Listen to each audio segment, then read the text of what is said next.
Good day and welcome to the Nigerian Law Coach YouTube channel. And today we'll be discussing another of the laws of memory as part of the series on the academic excellence and academic excellence series. Today's discussion will be on the law of association. We've already looked at the law of impression and the law of repetition. Today we'll be looking at the law of association. Basically, the foundation we set at the beginning of this discussions was just to let you know that the brain functions according to certain laws that have been studied from the time of Simonides in Greece, where they found that there are certain rules, natural rules, that the brain basically functions according to its precepts. For the law of association, we have Aristotle being credited with having discovered a lot about these laws of association, even though Plato had also said a few things about it. Now, in essence, it seems to suggest that the human brain is more of an associating machine, and the ability to recollect things is based on the ability to associate them to knowledge that you've already acquired and is already established in your mind. Now, that's that's a basic understanding of what the law of association is all about. In other words, when you learn new things, well, scientifically they will say that whenever you learn a thing, that a neural connection is actually set up in your brain, as other things are related to that particular first knowledge, it's the neural connections, it's easier for you to recollect those new piece of information.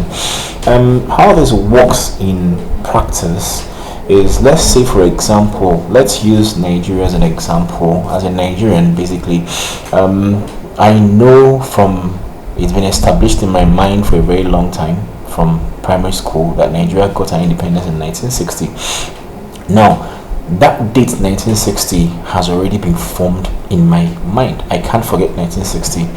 But then when I now learn a new thing, if I'm trying to remember a date, for example, as mean I'm studying self-determination and I'm looking at the declaration on the granting of independence to colonial peoples, and I want to remember the date, the year in which that declaration was made, and I remember it's 1960.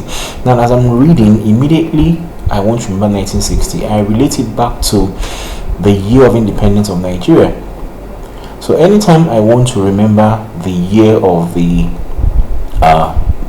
declaration on grant of independence colonial people, immediately 1960 is automatically in my head, because I remember it in relationship to the fact that Nigeria got independence that year. But we are talking about, let's say, the year that the International Covenant on People and International Covenant on Civil and Political Rights was released. That was 1966. And then I want to remember 1960, okay, that's 6 years from 1960. Now, 1960 is already a peg around which I associate a lot of dates that will fall within that particular thing. So in essence, for example, well, there was a time I wanted to do a study of history, and I knew that what one needed to do was to find specific years, specific very important happenings in every decade.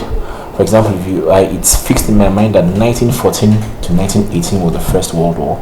So if I now want to remember the year that Nigeria was amalgamated, I don't need to stress myself. It was 1914. 1914 is already a peg in my mind. 1939 to 1945 is the Second World War.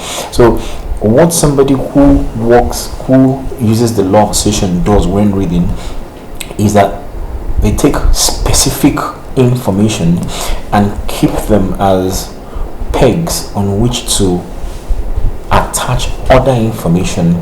1776, this is about remembering dates. You will be able to remember that. But for example, if you also think about things like okay, if you want to look at names, for example, and you want to remember the name of somebody you're meeting, as me, I meet somebody for the first time and the person says the name is John, in my mind immediately I relate it to the Apostle John in the Bible, and that makes that name stick.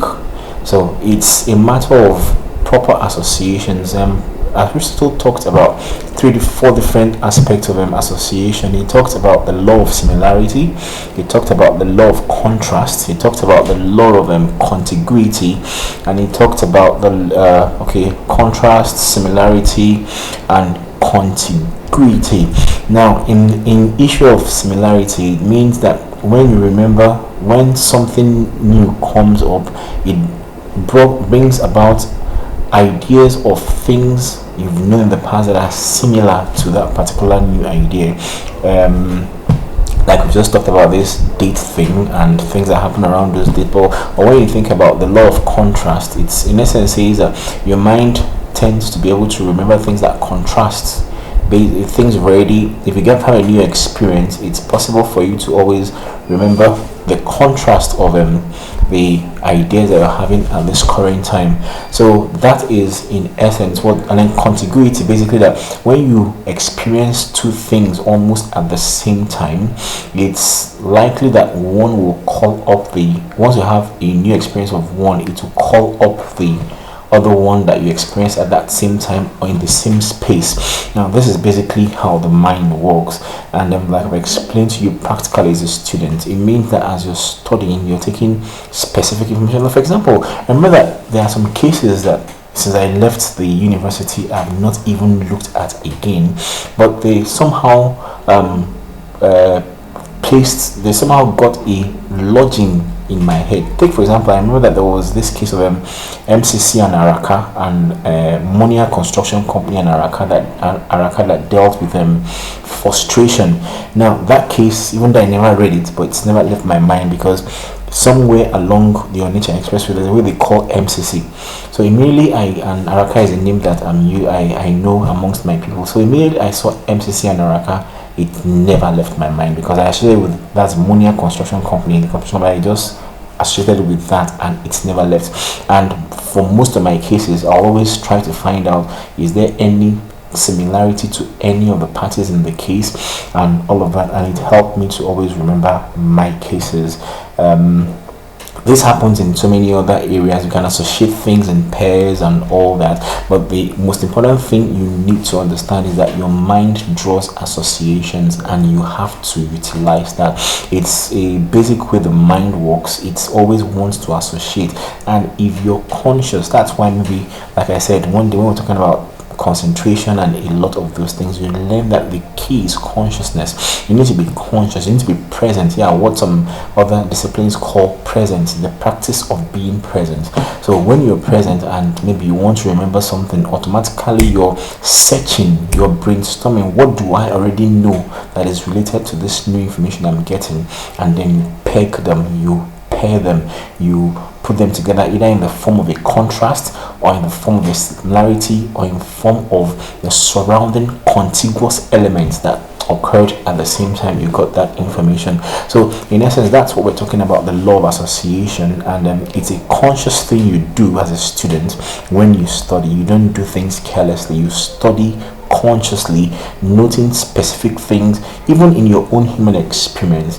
For example, I know when the Gifted School was opened in 1990, and around that 1990 I associate dates around 1990. I associate dates with my that are related to my place of my year of birth and all those personal things that cannot leave your memory. You always associate things with them, and that's basically what we are talking about, the law of association. And I hope this has been useful to you. We'll get back to talking about other things like use of mnemonics, use of the study technique SQ3R, and a lot of other study techniques that can actually make it easier for you to get through your academics without much stress.